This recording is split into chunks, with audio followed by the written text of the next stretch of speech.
Praise the lord. Hallelujah. June నెల 11వ తారీఖు 2025 పున్నమి. ప్రియమైన సహోదరి సహోదరులారా, యెహోవా దేవుడు మన కోసము యుద్ధం చేసే దేవుడుగా ఉన్నారు. ఈ యుద్ధము చేయనప్పుడు దేవుడు మన శత్రువు బలాన్ని నిర్మూలపరిచేది మనము చూస్తున్నాము.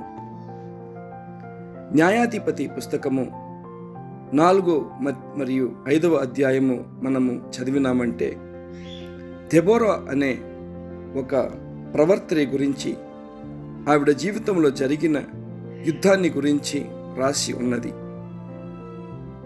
కనానీయ రాజు అయిన యాబేనుతో యుద్ధము చేయుటకు ఇశ్రాయేల్ ప్రజలు సిద్ధంగా ఉన్నారు. యాబేను సైనాధిపతి అయిన సిసెరా 900 ఇనుపు రథములతో యుద్ధం చేయుటకు సిద్ధంగా ఉన్నాడు. ఈ రథములను చూస్తే ఇశ్రాయేల్ ప్రజలకు సైన్యమునకు భయం. ఇశ్రాయేల్ సైన్యము దెబోరాతో పాటు సైనాధిపతి అయిన బారాకు మరియు 10,000 మంది సైన్యముతో యుద్ధమునకు వెళ్తున్నారు. ఇశ్రాయేల్ సైన్యమునకు బాగా తెలుసు, శత్రువు బలము గొప్పది, పెద్దది. ఈ యుద్ధము జయించుటకు దేవుని తప్ప వేరే ఏ బలము ఇశ్రాయేల్ ప్రజలతోనో సైన్యముతో లేదు.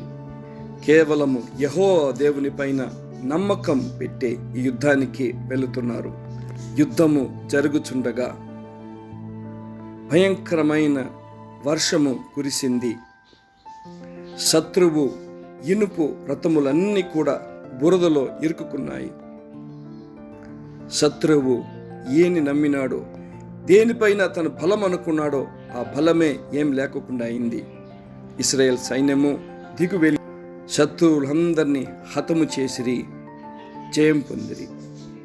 ప్రియమైన సహోదరి సహోదరులారా, ఈ లోక ప్రకారమైన పోరాటములో మన శత్రువు డబ్బు పైన ఎక్కువ బలముతో మనంతో పోరాడవచ్చు, ఆస్తితో పోరాడవచ్చు, ఒక పవర్తో పోరాడవచ్చు, రాజకీయంతో మనతో పోరాడవచ్చు, మంత్రాలు మాంత్రిక కార్యాలతో మనతో పోరాడవచ్చు.